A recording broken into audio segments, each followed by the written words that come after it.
Christmas. It's here. If you're watching this video on Christmas Day, or in the Christmas holidays. If not, well, this is not a very timely video. Here are some random programmes from around the Christmas period, and we happen to start at Mount Pleasant. Look, there's a man in a white shirt tackling a man in a red and white hooped shirt. It's Batley, Cricket Athletic and Football Club Limited, taking on the mighty Wakefield Trinity. On Boxing Day of 1970, Wakefield, the league leaders, which is not a phrase you hear too often these days, scoring 16 tries in their last two games, and the Fox landed 12 goals against Workington last Saturday. That was good then. Trinity being a strong side with powerful backs and forwards who work in complete harmony, which is good. Half-back Topless gave a very sound display against us last time we met, and is obviously a player with a future. He is, and he was. 50 years ago, on December 27th, 1920, Batley and Dewsbury met at Mount Pleasant, and Dewsbury won 7-3 before a crowd of 16,000 people. That's more people than in Batley and Dewsbury combined, isn't it? For a gate of £940. Nice Christmas bonus for the directors. Good news from the Christmas shop. 23 quid made for Batley this year. And £5, 11 shillings and 7pence at the jumble sale. Do make sure you buy in the headquarters, no doubt, or no less even, a rugby football bank, whatever one of those is, 6 shillings. Club badges, pens, car stickers, berets, and old programmes. Where do I go? Right, let's go back in time. 1963. That, of course, is Henley Stadium. You can see the iconic South Stand there. Now, sadly, no longer with us.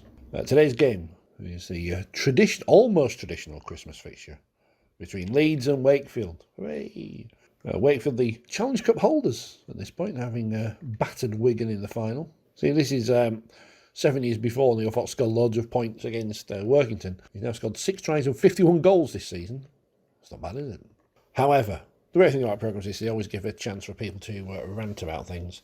And in 1963, we're talking about referees. It was a bemused Australian Rugby League touring side which left the field after being beaten by 13 points to 12 by Castleford on November 13th, writes a special correspondent. The tourists claim that 1, the try by Frank Smith was scored in the dying seconds following a forward pass. I mean, they know all about that at Headingley. 2, John Clark's goal kick was outside the post and not inside.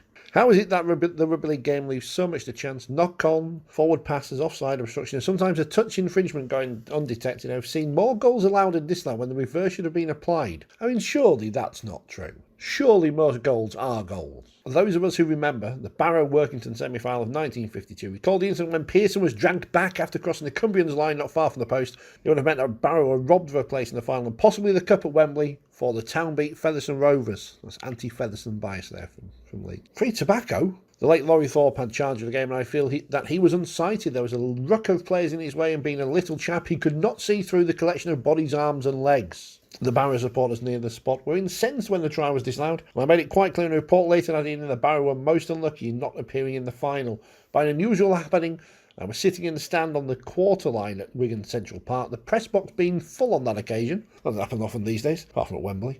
I had a perfect view of what happened, and by the time referee Thorpe had arrived on the spot, the Barrow forward was downed on the wrong side of the goal line. You may ask, what was the touch stood close to the spot doing? Well, they don't do anything, do they? They just stand there with their flags at the back zone. Well, even if he had believed that a try means, he could have only whispered that view into the referee's ear because he had no authority to enter the field of play. Times change. Surely if an official sees a forward pass, offside or knock-on, he should be able to express that view to the referee who may have been unsighted. Supposing at Wembley the referee missed an infringement, which is a vital issue, then one team could be robbed of victory. It would be more ridiculous if the incident was plain to see for millions of TV viewers and the spectators. But the referee had his vision blacked out by a player obstruction. What then? Surely a toucher should be able to enter the pitch and flag up stretch, say, I think that it was a forward pass, sir, because I was in the direct line. What they don't realise is they want video referees, despite the fact that the technology isn't there yet. And then when we get video referees, we don't want them. We all know what happens in amateur boxing, where the judges are outside the ring and at various points. It's a fair way of adjudicating a bout, but Rugby League goes on its alleged merry way, disappointing players, officials and supporters because every season tries are rewarded and goals to which should have not been allowed. Cut out once and for all these controversial matters, and tempers will be cooler. Instead, the present rules and regulations of touches lead loopholes as big as the football field itself. Good news that the Headingley Grounds branch of the Leeds Rugby League Supporters Club will be holding a dance at the Pavilion Ballroom on February the 21st. And There will be the Leeds Rugby League Queen competition.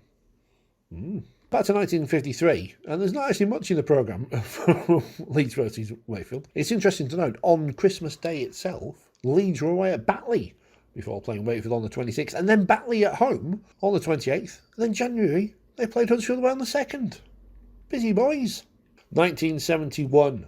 This morning's attractive fixture with Wakefield Trinity renews the arrangement which applied for many years until 1967, whereby Trinity were regular visitors to Headingley each Christmas. For the past 3 seasons, we have entertained Castleford on the occasion of our traditional home game on Boxing Day, while the Weldon Road side travels over the west coast to meet Blackpool Bury this afternoon. Nice trip on Boxing Day. We take the pleasure in extending a warm Christmas time welcome once more to all from Bellevue. Hooray! Why do Leeds always get a Boxing Day home game? I don't know. 1 year ago, Leeds beat Castleford, 14-9, that's good. 5 years ago, Leeds beat Wakefield 28-6, boo. 10 years ago, there was no game due to fog. But when they did play, Leeds lost all KR, 28-13. It's not very good, is it? Alright, here's another note of moaning. We note that in the Rugby League last week, that Wigan were upset about the early kick-off times of televised matches as a gate of only 2,150 spectators were at Central Park to watch a local derby match against the Norton Park side. It's in the days where Jeff had a dot at the end of it, because when they shorted Jeffrey, because that's what they wrote. Jeff Sutcliffe, Wigan Club Secretary, attributes the poor attendance to the early kick-off time and the fact the match was televised. Arnold Wycliffe, writing in the Rugby League, said, television fees may be good, but they can never make up for the lack of atmosphere and the depressing sight of empty terraces. We entirely agree with these sentiments. Not everyone had great crowds in the olden days then either. So look at the fixtures from 1971-72. Again, no game on actual Boxing Day, but 27th. Game on the 22nd and a game on the 1st of January. So less games these days. The A team, they get all the time off. Pre-Christmas fixture in 1991. As Huddersfield, under Alex Murphy, take on the Moscow Magicians. I'm just off to buy a copy of the Daily Sport first of all, just to read all the number one exclusives. That's the thing when you think of the Daily Sport, don't you? I mean, what a double header of fixtures this is. This week, Moscow. Next week, Scarborough Pirates. And they've got pyrotechnics at half-time. I hope there's some people there. We did hear this week that the Russian lads had to wait 24 hours while the fuel arrived for their plane. They've also arrived short of boots. And we've been talking to Mitre and Umbro this week to see if they could sort some out. Dear me. There's the league table. I'm assuming most of these teams are probably from Moscow. Well, the Magicians are and the Bears are. The Bears obviously got all the rubbish players. Magicians, 14 games, 14 wins. I know. But they didn't win the Challenge Cup. So, yeah, bad times there. Nor the Sevens. But they weren't the main thing. And the chance to play Huddersfield. The Soviet Cup final on the 6th of October took place in the Ukraine. As a major promotional event, the Ukraine will join the Soviet Rugby League next season. It was also very encouraging to learn that Georgia, one of the most powerful rugby playing republics, was already playing Rugby League and would become a full member of the Soviet Rugby League operation next season. In 1992, the Soviet League will be reorganised in order to operate on an inter-republic regional basis involving 7 republics. Each region would be responsible for developing feeder teams, development among youngsters, as well as producing its own referees and coaches. There you go. They used to have the programme for this match between the British 13, which is Fulham and Rydale York, against the Soviet Union. But I don't know where it's gone. And it was in Russian anyway, so I couldn't really read it. A disappointing ground of 3,200 saw the British 13 record a 42-10 victory. Despite the fact that disappointing ground is actually more people than watched Widnes and Wigan back in the 70s or whatever it was. Head to the club shop. You get pennants, scarves, polo shirts. Murphy's Army t-shirts. Anyone got one of those? Plus, you can also buy Huddersfield Rugby League Football Club wine. A celebration wine, especially prepared for the Claret and Golds. Alex Murphy, players and directors, wish Huddersfield RLFC supporters all the best with 1992. The bottles retail at £6.50 each. They make ideal last-minute presents, says Alex Murphy, with his arm pulled up behind his back. Leeds United had 144 cases. We've taken a dozen for now. There's probably still some knocking around down the John Smith Stadium. As we've reached the 90s now, there you see the fixtures. So obviously they're playing this game against Moscow. I mean, what a great run of fixtures this is. Highfield away, and then home games against Moscow and Scarborough. There's probably more people watching the game in Russia than watching Huddersfield versus Scarborough. And then Chorley away. But no game on Boxing Day, you note. Quick trip to the 80s. Here's Doncaster. Another pre-Christmas fixture. And you'll note here again, you can sponsor a Doncaster player fairly cheap. We are midway through the season. Look at all these players available for your money. And the fixtures here, again, we're going in 85 now. The game on the 22nd, and then a game on the 1st of January. No game on Boxing Day. Look at that, away fixtures to the Huddersfield Barracudas and the Mansfield Marksmen. So anything, Holt, you think traditional fixtures on holidays? And yes, this year is not an exception, 1977, and Hull are taking on New Hunslet. Of course they are. That's exactly who you'd expect them to play. And again, we've reached the 70s. Game on 27th, game on the 1st of January, both against New Hunslet. But surely they could have played someone a bit closer than New Hunslet. Or maybe they are the team to play. Maybe everyone else is playing somebody else. Maybe they just drew the short straw that year. 1954.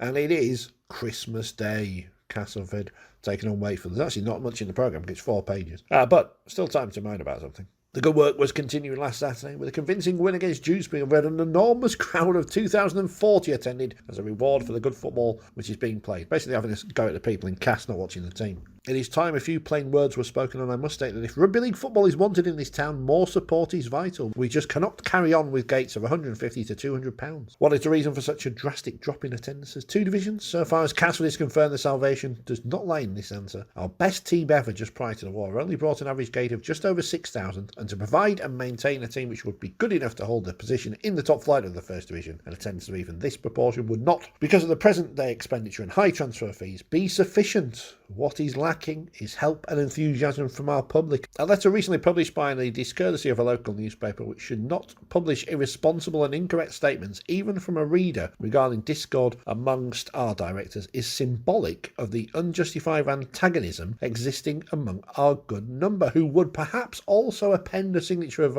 a faithful supporter. I suggest the more apt nom de plume of unfaithful supporter. My word. Finally, it's Oldham. Back to the 1960s. Today we give a special welcome to our visitors from Swinton. There is an old saying that Christmas comes once a year, and so does Swinton to watersheddings. Is that a popular phrase in Swinton? Or Oldham, in fact? I don't know. Good news from Oldham cash-wise. Their Christmas draw for members was once again a big success, and a gross sum of £703 was taken. Not over £800 as stated by the press. Press always getting things wrong. You tend to learn new words in old programmes. Much controversy has taken place regarding the weight of Dave Parker, our loose forward, and to settle all arguments, he weighs exactly 14 stones in jersey, pants, stocking and plimsolls, 6'1" in height. The lightest member of our first team, who shall be nameless, but he's called Bill, when chastised about his weight by his teammates about wanting jockeys at Castleford, had a quick reply with, if they're good enough, they're big enough. Silence now remains. Well, as we're in the 60s, let's have a look at the fixtures. December, home on Boxing Day, of course, away on Christmas Eve, away on New Year's Eve, and away on January the 2nd as well in Workington. So you think if you're playing Barrow away, you're going to stay up there, aren't you, in Cumbria? You're not going to come back to Oldham, are you? I don't know. And that is Christmas. Have a good one.